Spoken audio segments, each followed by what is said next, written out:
Hey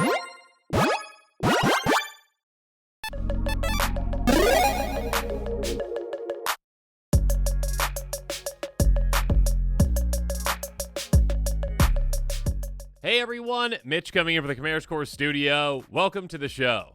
Okay, so spoiler season just turned things up a notch because one of the giant teasers we got is finally revealed, and so many decks are going to be built off of this one. Here we go. It is not a commander. It is Heir Apparent. Amazing name. Heir Apparent. I see what you're doing there. Well done. 2/2 Rabbit Noble for 2 mana in white. When this creature enters, create a number of 1/1 white rabbit creature tokens equal to the number of other creatures you control named Heir Apparent. And if this card didn't have this next text, this would see absolutely no play in Commander because it's a singleton format. That being said, let's break that singleton streak with a deck can have any number of cards named Heir Apparent. Yes, this is the kind of card I love to see. Oh my goodness, so many exciting decks can be built around this. Literally, you could just chuck, probably could just do like a mono white version of the deck if you really wanted to with whatever commander, and then just chuck 60 or so of these in there and be like, all right, let's see what happens.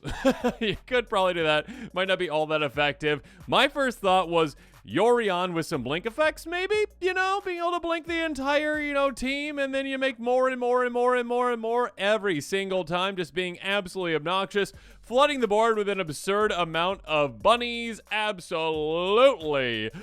Yeah, let me know in the comments below what your thoughts are on the perfect commander for this one. Those are just some of my thoughts. Of course, you go to a different direction if you want to go like Jetmir with this as well, and just be like, all right, these will create the creature tokens, and then Jetmir's just like, smack those people in the face with the bunnies. Yeah, you can do a lot of fun things with this. I think it's a really cool design. Definitely one of my more favorite ones with the, a deck can have any number of cards. I like the design. It's interesting that we went back to creatures again. We went like sorcery, I think, for the last two, right? Dragon's Approach and Slime Against Humanity. Now back to creatures, and actually, just trying to think, have we completed the cycle now then? Because I think is this the very first white card that says deck can have any number of cards named it? It might be, right? Persistent Petitioner's in blue. Black's got a couple, Relentless Rats, Shadowborn Apostle, the other rat as well, I believe. And then red's got Dragon's Approach, green got Slime Against Humanity. I believe this is the first one in white. Let me know in the comments if I'm wrong on that, but I think it's a very cool card. Great design. Next up, we got Revenge of the Rats. Speaking of rats, not, any number of cards in the deck card. Sorcery for 4 mana in black. Create a tapped 1/1 black rat creature token for each creature card in your graveyard. Flash it back for 4 mana. This is what, like spiders spawning essentially? Ish, basically. I think. Let me know in the comments if I'm way off on that one. But yeah, a relevant creature type, depending on the strategy that you're playing. There are rat decks out there. And yeah, you can make quite a lot. They do come and play tap. Do keep that in mind. That being said, you can make a lot of them, and the flashback cost being the exact same is very nice. Being able to get a ton of creatures in play for a self-mill deck, you can do a lot of things with this one. Next up, Dauntless Veteran, a 2/2 human soldier for 3 mana in white. Whenever this creature attacks, creature control +1 till end turn. It's probably more of a limited card-ish. Sure, maybe you have like a combat, trigger doubler potentially. You might want to consider it for that kind of a deck, but like, maybe that would be kind of where you would consider that one. It might make the cut in certain strategies out there, but for the most part, just a straight-up Anthem is going to be better than this, and there's better Anthem options out there. Next up, Dreadwing Scavenger, 2/2 Nightmare Bird with flying for 3 mana in... I'm sorry, I'm just throwing off right now. Dreadwing just reminded me of Darkwing. Like, Darkwing Duck? Anyone know? Okay, all right. Demir, just me. Whenever this creature enters or attacks, draw a card, discard a card. So loot, threshold, +1 as death touch as long as there are 7 more cards in your graveyard. A decently low to the ground looting effect on blink or attack. That's not too bad for the right kind of deck out there that really cares about looting or getting certain things in the graveyard. And at the end of the day, it becomes, a 3/3 with flying and death touch for 3 mana. That's not too bad at all. For the right deck, I could definitely consider it. But, yeah, it's not going to be for everything. Next up, Elf Sworn Giant. 5/3 Giant with reach for 5 mana in green. Landfall. Whenever a land you control enters, create a 1/1 green Elf Warrior creature token. The first thing I thought about was Spore Mound when I saw this, which makes, I believe it's I can't remember what the stats on that are. Maybe it's a 3/3 itself with no reach. And it has, like... hey, make 1/1 Saplings landfall. It's going to see just as much play as that, but definitely more than that because, yeah, elves are slightly more relevant than saplings. No offense to the brand new sapling commander, of course. That being said, Shrufus, that the name? Anyways, yeah, a 5/3 reach, not too bad right there for the stats, but yeah, more so just get all the lands in play, make all the elves, and yeah, elf decks are definitely going to be considering this one, because you're already in green, you're making a bunch of lands coming to play, you're going to be getting a bunch of elves, and yeah, definitely something to consider to flood the board with Elf Ball. Next up, Hungry Ghoul. Quite the picture. A 2/2 zombie. It just looks like you caught him eating. He's like, excuse me? Sorry? Okay. Sounds kind of like Scooby-Doo. 2/2 zombie for 2 mana in black. Rare, Reggie. 1, pay 1, sacrifice another creature. Put a counter on this creature. It's the end of spoiler season, everyone. I'm just a little off the wall right now. Okay. It is a decent sacrifice outlet, but it is not a good sacrifice outlet compared to free sacrifice outlets that we have. Just strictly worse than, gosh, what's the 1 mana zombie that, like, you sacrifice, it can't block. Who cares about not being able to block? Yeah, I'd rather not be able to block than it actually having to pay to sacrifice things. Moving on. Next up, Pendant of Greed. Artifact for 2 MTG Goldfish. Thank you for the translated version of this one. Pay 1, tap, sacrifice creature, draw a card, put a spirit counter on this artifact, activate it only as a sorcery. Pay 4, tap, sacrifice this artifact. Each opponent loses life with a number of spirit counters on it. I mean, here's the thing. Do you have the need to sacrifice creatures? This isn't too bad when it comes to, like, all right, like, you can sacrifice creatures to draw cards. You gotta pay to do so, but that's not too bad. You can only activate sorcery speed, though, so that's pretty limiting right there. And it does cost a mana to do so, but yeah, typically, like, Vampiric Rites is what, like, 1 in a black, so 2 mana to sacrifice. So you are saving a little bit. You do have to do it on your turn, though, but it is also kind of like a finisher, too. Like, throughout the game, you're going to be sacrificing quite a few things to draw cards, and 1 mana to draw a card is quite good, especially for decks like Aristocrat-style ones that want to sacrifice creatures. Also, if you have any proliferate effects, yeah, that could be quite good as well. Yeah, I mean, it's a good way to, in the right type of strategy, draw a bunch of cards throughout the game, be a good sacrifice outlet, and also, yeah, just demolish your opponent's life totals. There you go. Next up, Perforating Artist. Like performing artist, but perforating. Got it. 3/2 Devil. Very clever wizards. With Death Touch for 3 mana in Rakdos. Raid at the beginning of your end step. If you attack this turn, each opponent loses 3 life unless they sacrifice a non-land permanent of their choice or discards a card. This is actually decently brutal because it is, again, if you attacked this turn, it does not specify that this has to attack. And this having to attack might be able to get through. Again, it does have Death Touch, so your opponents might not want to block it, but if an opponent's getting tired of sacrificing things, yeah, they're going to be blocking this and taking it out. So, if you're just attacking with other things, it's a good repeat way to force sacrifice, which can be quite brutal, or, you know, discarding a card. Either way, it is card disadvantage for your opponents, which can be quite great. So, yeah, for the right kind of, I mean, like, Edict Effect deck, Group Sluggy type deck, they can definitely consider this as long as they're okay with either attacking with this or having other ways to attack. Also, Devil Tribal, sure. Next up, Wardens of the Cycle, a 3/4 Elf Warlock for 4 mana in Golgari Morbid. At the beginning of your end step, if a creature died this turn, choose 1. You gain 2 life, you draw a card, and lose 1 life. One of those 2 things is much better than the other one, and it's not the first one. Gaining 2 life is okay, sure, but you definitely want to be like, yeah, you know what? Draw a card, lose life, who cares? There are better draw engines out there. This one's not that bad, though, and it is Elf, so Elf is relevant. Though, obviously, I mean, if you're being aggressive with an Elf Ball deck, yeah, you might have some creatures die on your turn, so there you go. It's only on your end step. Do keep that in mind. That's the big thing. There is that, like, enchantment that's, like, every single end step. This one is just your end step, so do keep that in mind. Next up, I have already gone over Fumulus the Infestation, but yeah, a very exciting commander. Many players out there are really excited about, so I want to do a quick take on this one really quick. A 2/2 Vampire Insect, Flying Death Touch, 4 mana in black, just in case you didn't know what this one does already. Whenever a player sacrifices a non-token creature, create a 1/1 black insect creature with flying. Whenever an insect, leech, slug, or worm you control attacks, defending player loses 1 life and you gain 1 life. This can be a brutally effective, even, I mean, I wouldn't say broken, but you can definitely break it with the right kind of combo cards with it. That being said, you don't have to combo, but yeah, there's plenty of things to do with this that are pretty disgusting. edict effects here, there, and everywhere equals you've got an insect army with flying, and when you attack, you drain quite a bit. So let's talk about some cards. First up, yeah, if you want to break things, probably Phyrexian Altar. That's probably a good way to go about it. There's a couple different ways that you could break things with this one. Artifact for 3, sacrifice a creature at 1 mana of any color. Yeah, we'll get to some creatures here in a little bit where you're like sacrificing them, and then also maybe the, flying little, was it an insect? Yeah, insect that you are making. There you go. You can just gain a bunch of mana with this, or, just net 0 mana, but be sacrificing things and draining your opponents in various ways. Viserys here, again, sacrifice creature scry 1. We're going to have creatures that maybe have some death triggers that we want to take advantage of. And, yeah, our commander is a death trigger we want to take advantage of. Like, not it itself, but other creatures dying. So being able to sacrifice creatures to make our insects is great, or being able to sacrifice our insects late game to just drain our opponents with, Blood Artist type effects. I just kind of spoiled one of the cards I'm talking about here in a little bit, but hey, Blood Artist, there you go. Whenever another creature dies, target player loses 1 life, you gain 1 life. A lot of different variations of this, so many variations of this. This is a very good one, though. Zulpur, Cutthroat, etc., etc.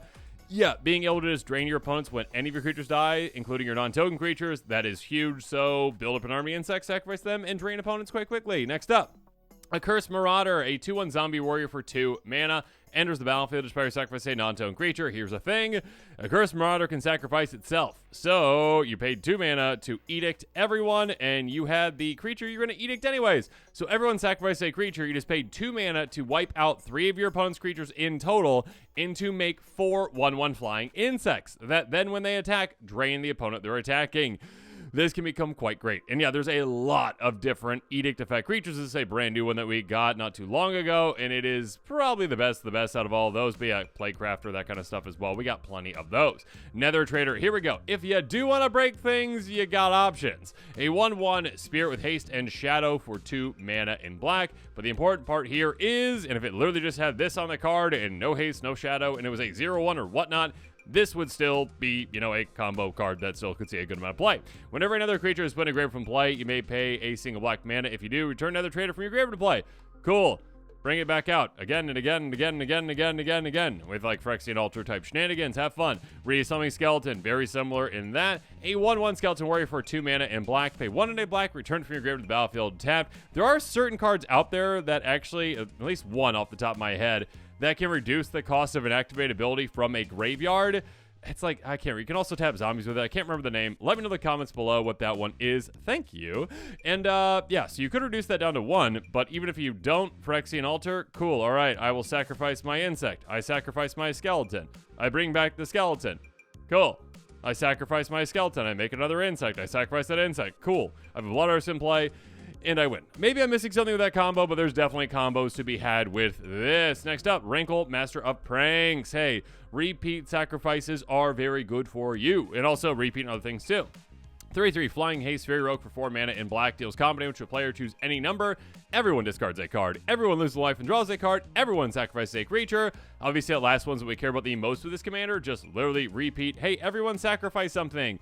Awesome. Thank you for all these insects. By the way, I'm just sacrificing a tiny little insect every single time. No big deal at all. Or a creature like Resummoning Skeleton that I actually want to sacrifice and get back out and then sacrifice again.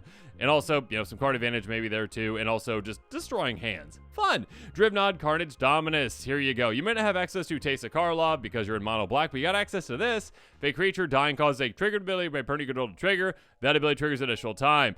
Guess what's better than 1 insect every time someone sacrifices something? 2 insects, obviously. So by paying Phyrexian Black, exile 3 creatures in your graveyard, put an instructional counter on this, you can make this 8/3. Yeah, that's right, an 8/3 for 5 mana. You can make it very hard to deal with and also stick around for that ability. That is pretty crazy. Or should I say, ability adjuster, trigger adjuster. Anyways, Ogre Slumlord. Again, with all this sacrifice, you might as well make even more things, right? This is one of the better ones when it comes to making a lot of creatures. There's other ones too. That being said, what's the Ulamog's, whatever it is. Anyways, 3/3 Ogre Rogue for 5 mana in black. Whenever another creature dies, you may create a 1/1 black red creature token. Non-token creature, I should say. Rats, you control have Death Touch. So basically, again, when you're edict affecting people and they're sacrificing non-token creatures, you get an insect, you get a rat. Great. Cool. Doesn't matter whose creatures are dying, yours, your opponent's. As long as something's dying, that's all you care about. Butcher Malakir. You want to get really crazy?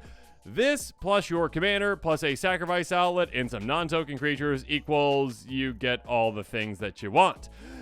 Basically, Again, whenever another creature dies, each opponent sacrifice a creature. You just, hey, Viserys here. Cool, you see that? Let's sacrifice one of my creatures. I don't care what it is. Actually, you can just even sacrifice an insect, all right?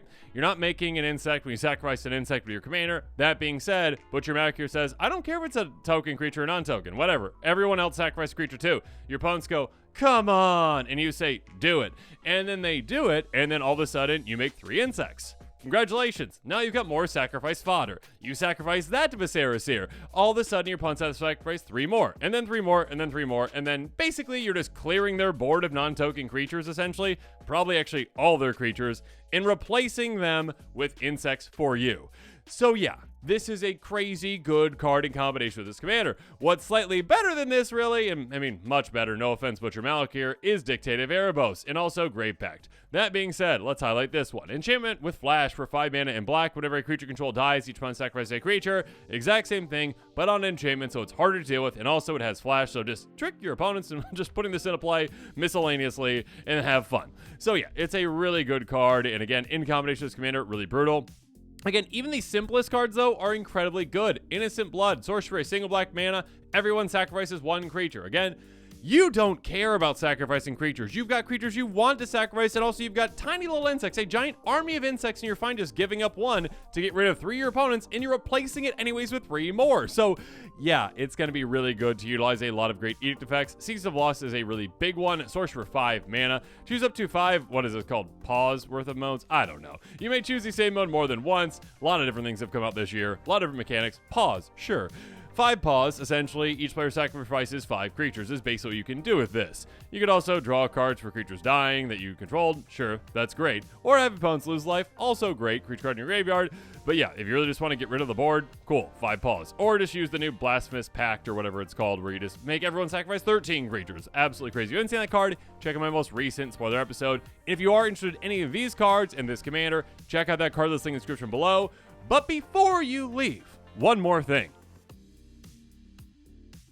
Because I gotta talk about this bear, because, yeah, this has got a lot of potential and can be quite fun. Hurska Sweet Tooth, already talked about in an episode, but have not done a quick take on this one. And I really want to. 3/3 bear for 3 mana in green, but this is a Selesnya commander. When it attacks, you create a food token. Cool!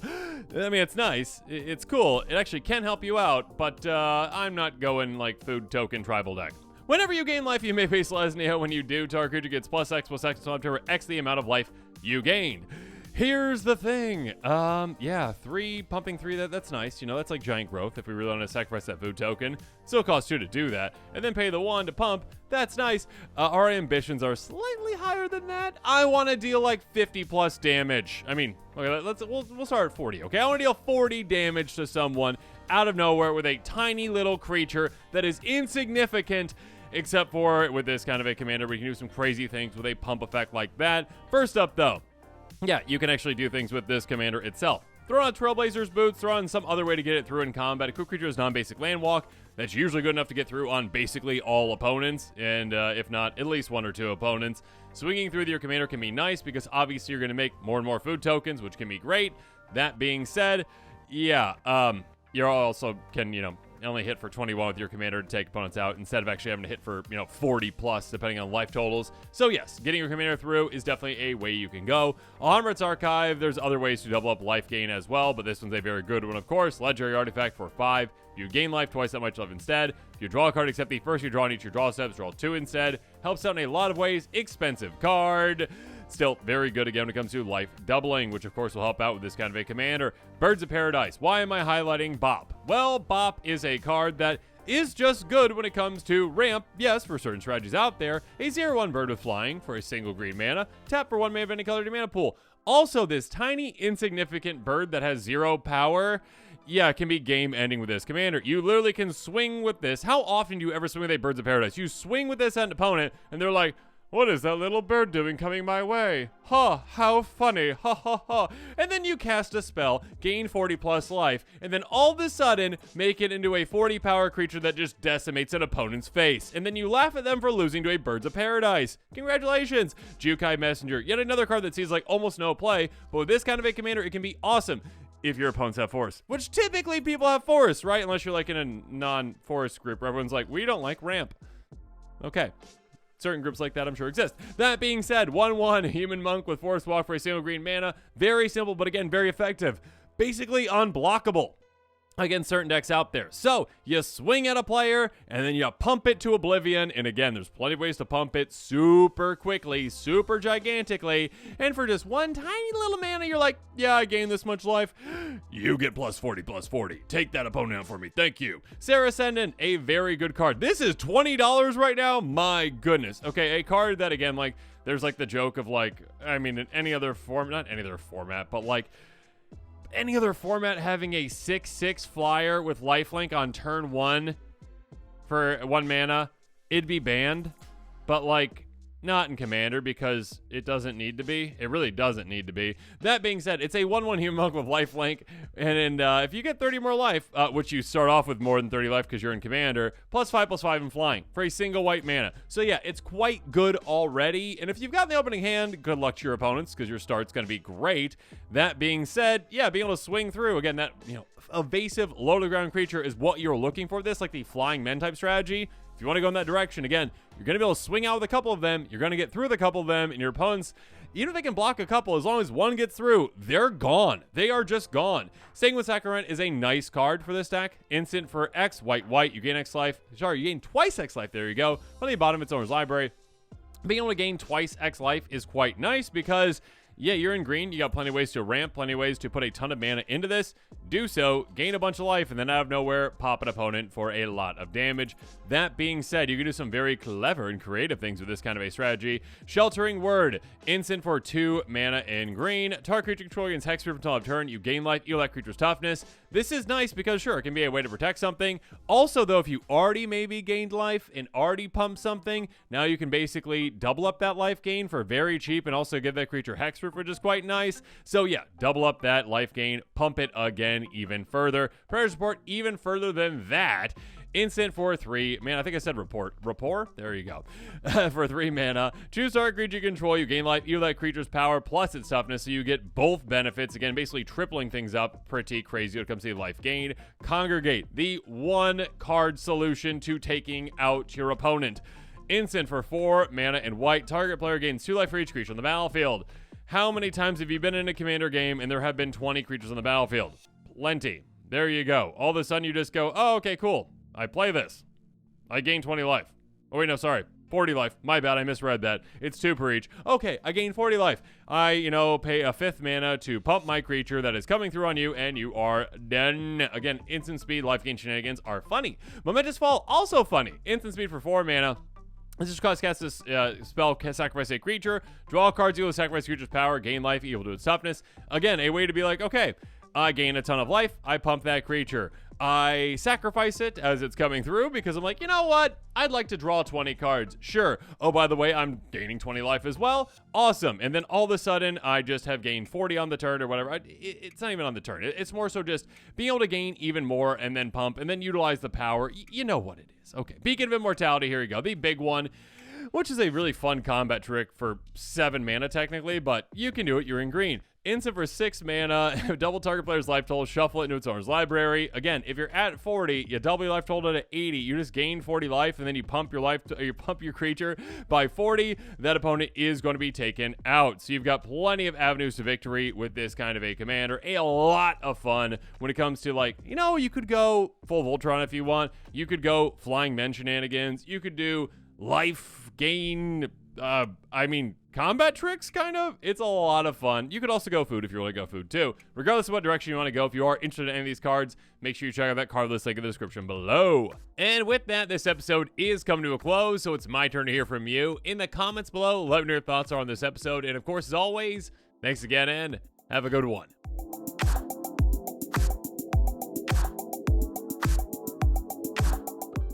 This show and episodes like this one are possible thanks to viewers like you. If you're looking for an easy way to help support this show, make sure that you like, share, and subscribe. Also, hit that bell notification icon so you don't miss any new episodes. You can also go check out our playmats and other merchandise at thecommandersquarters.com. We also have a ton of brand new t-shirt designs in stock, so make sure you check out those as well. Another easy way to support this show is with our TCG player affiliate links. So whether you're buying a deck or individual cards, you can use this general link right here or one in the description. And the final way that you can support this show is by supporting us directly by becoming a patron. There are many benefits to being a patron, and I truly couldn't do this without all of their support.